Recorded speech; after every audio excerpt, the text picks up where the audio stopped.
حضور صلی اللہ علیہ وسلم کے ساتھ ہمارا تعلق خاطر ہماری زندگی ہے، اور حضور کا ذکر خیر ہماری روحوں کی غذا ہے، ہمارے قلوب کی تسکین ہے۔ اور جب ان کا تذکرہ خیر سننے کو ملتا ہے یا یہ سعادت ہمارے حصے میں آتی ہے کہ ہمارے لبوں پہ حضور کا ذکر آتا ہے، تو ہماری روحیں سرشار ہو جاتی ہیں، دلوں کے آنگن آباد ہو جاتے ہیں۔ یہ سرور انگیز لمحے، کیفیات مآب گھڑیاں ہمارے ایمان کی تراوت اور تازگی کا ذریعہ بنتی ہے۔ ختم نبوت میرے اور آپ کے آقا مولا کی وہ شان ہے جو صرف انہی کو مقسوم ہے، اور حضور کے ساتھ ہی یہ خاص ہے۔ اور حضور علیہ الصلوۃ والسلام سلسلہ نبوت کی آخری کڑی ہیں۔ اس کائنات رنگ و بو میں حضور کے آنے سے تکمیل ہو گئی، اور تکمیل کے بعد کسی اور چیز کی ضرورت نہیں رہی۔ اور حضور علیہ الصلوۃ والسلام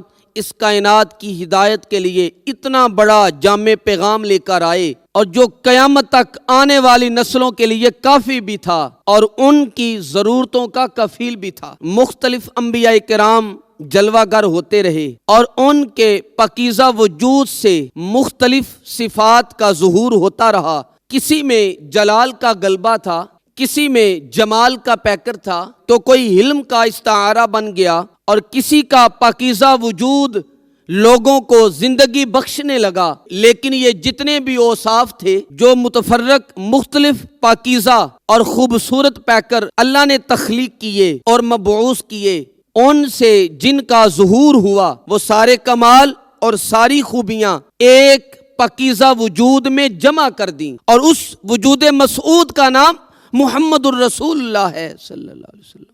اس لیے جب حضور جامع الصفات بھی ہیں اور جامع الکمالات بھی ہیں، اور حضور کا پیغام کامل اور اکمل ہے، تو پھر کسی کے پیغام کی ضرورت نہیں رہی۔ فَبِأَيِّ حَدِيثٍ بَعْدَهُ يُؤْمِنُونَ، کسی اور کے وجود کی ضرورت نہیں رہتی، کسی اور ہادی مصلح اور رہنما کی ضرورت نہیں رہتی۔ باقیوں نے اس سے فیض لے کے روشنیاں لے کر انہی کے دیے ہوئے اجالوں سے کائنات کو روشنیاں دینی ہیں، لیکن کائنات میں پھر دوبارہ اس انداز میں کسی اور کی ضرورت نہیں رہتی۔ میں یہاں ایک بات آپ کے سامنے رکھنا چاہتا ہوں، اور آپ کی توجہ مجھے چاہیے ہوگی۔ اللہ کے جتنے بھی نبی آئے، رسول آئے، اللہ نے کسی کی بھی حفاظت اپنے ذمہ کرم پہ یوں نہیں لی جس طرح میرے آقا و مولا کی حفاظت اپنے ذمہ کرم پہ لی ہے۔ بنی اسرائیل نے 70 انبیاء علیہم السلام کو شہید کر دیا، سر پہ آرے رکھ کے پاؤں تک چیر دیا گیا۔ اذیتیں، تکلیفیں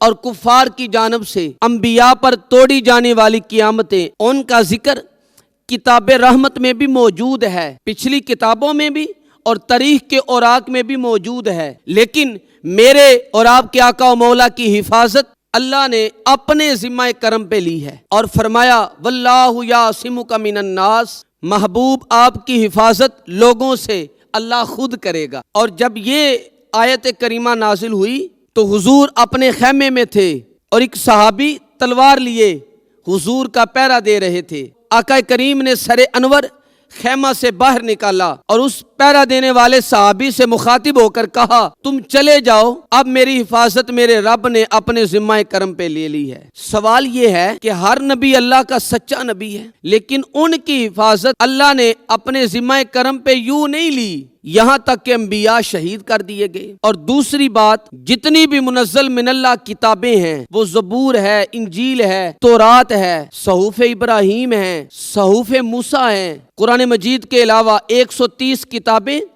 اور صحیفے نازل ہوئے، تو ان کتابوں کی حفاظت بھی اللہ نے اپنے ذمہ کرم پہ نہیں لی۔ تبھی تو لوگوں نے اپنی جانب سے ان میں چیزیں شامل کر لی، ان میں بہت ساری تحریف کی گئی، اور ان کے اندر موجود احکامات کو نکال کر پھینک دیا۔ لیکن قرآن مجید کی حفاظت اللہ نے اپنے ذمہ کرم پہ لی ہے، اور ارشاد کیا ہم نے اس کو نازل کیا ہے اور ہم ہی اس کی حفاظت کرنے والے ہیں، جبکہ قرآن مجید سے پہلی والی کتابوں کا نزول بھی اللہ کی طرف سے تھا۔ اور اسی وجہ سے تعریف راہ پا گئی، اور قرآن مجید کے اندر تعریف کا امکان بھی موجود نہیں۔ اگر قرآن مجید کے اندر تعریف کا امکان ہوتا اور اللہ اس کا اہتمام نہ کرتا، ظاہری اور باطنی اہتمام اس کی حفاظت کا ذمہ ہوا ہوتا، تو آج عالم کفر قرآن کو بدل چکا ہوتا۔ اربوں خربوں ڈالر مسلمانوں کو مٹانے کے لیے اور ان کے وجود کو ختم کرنے کے لیے اور ان کو غیر مؤثر بنانے کے لیے اور اسلام کی تعلیمات کو مسخ کرنے کے لیے جو لوگ محنت کر رہے ہیں اور سرمایہ کاری کر رہے ہیں، تو قرآن مجید کو تبدیل کر لیتے، لیکن ایسا نہیں ہوا، اس لیے کہ میرے اللہ نے اس کتاب کی حفاظت کا ذمہ اپنے ذمہ کرم پہ لیا ہے۔ اور یہ جو دور جس میں سے ہم گزر رہے ہیں، یہ امت کے عروج کا دور نہیں، یہ امت کے زوال کا دور ہے۔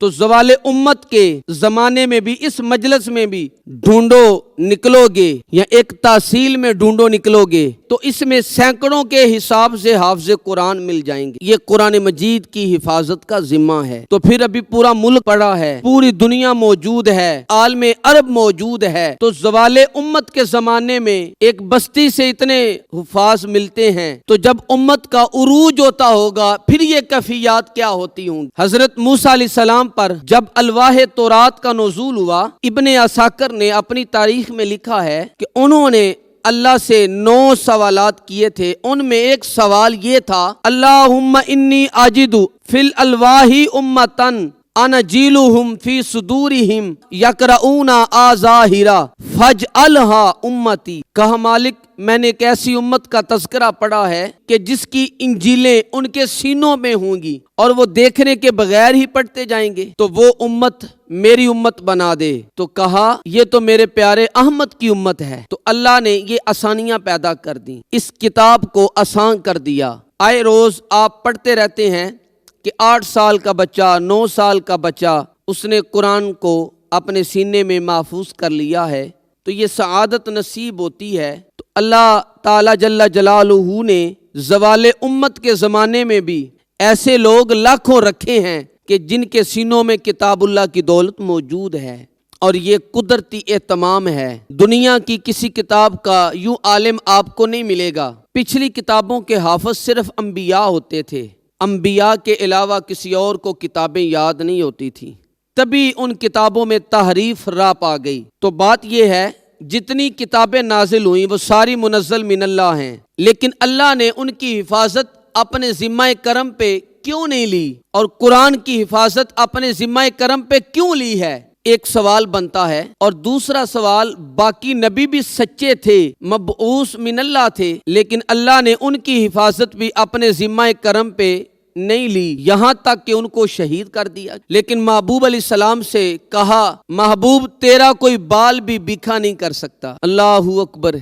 کیسے کیسے مناظر آپ کو دیکھنے کو ملتے ہیں کہ کفار غار کے دہانے تک پہنچ جاتے ہیں لیکن اندر دیکھ نہیں پاتے۔ یہ محبوب علیہ السلام کی حفاظت الوہی کا اہتمام تھا۔ باقی بھی اللہ کے سچے پیغمبر ہیں اور حضور بھی اللہ کے سچے پیغمبر ہیں، تو ان کی حفاظت اللہ نے اپنے ذمہ کرم پہ نہیں لی اور حضور کی حفاظت کیوں لی ہے؟ تو اس کا جواب بڑا سادہ سا ہے، سیدھا سا اور سمجھنے کا ہے، اور اگر اس بات کو غور اور تدبر سے سمجھ لیا جائے تو ختم نبوت کا مسئلہ حل ہو جاتا ہے، اور وہ یہ کہ اگر کسی کتاب میں تحریف راہ پا جاتی تو کوئی بات نہیں، نئی کتاب آنے والی ہے، اس لیے ان کتابوں کی حفاظت نہیں ہوئی کہ اللہ کا نظم کتابوں کے نزول کے سلسلے میں ابھی باقی ہے، اور ایک کتاب کے بعد دوسری کتاب نازل ہونے والی ہے، دوسری کے بعد تیسری نازل ہونے والی ہے۔ اس لیے اگر تعریف راہ پا جاتی تو انسانی وجود ہدایت سے محروم نہیں ہو سکتا،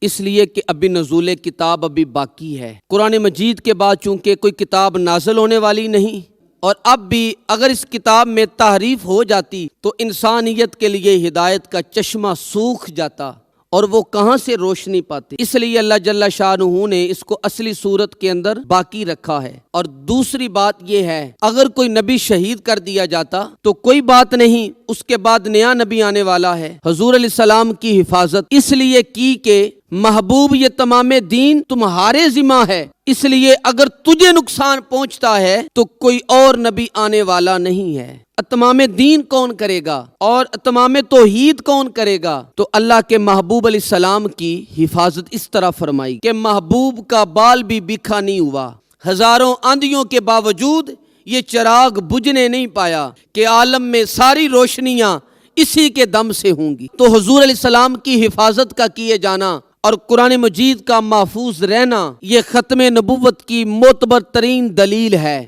پس خدا برما شریعت ختم کر، بر رسول ما رسالت ختم کر۔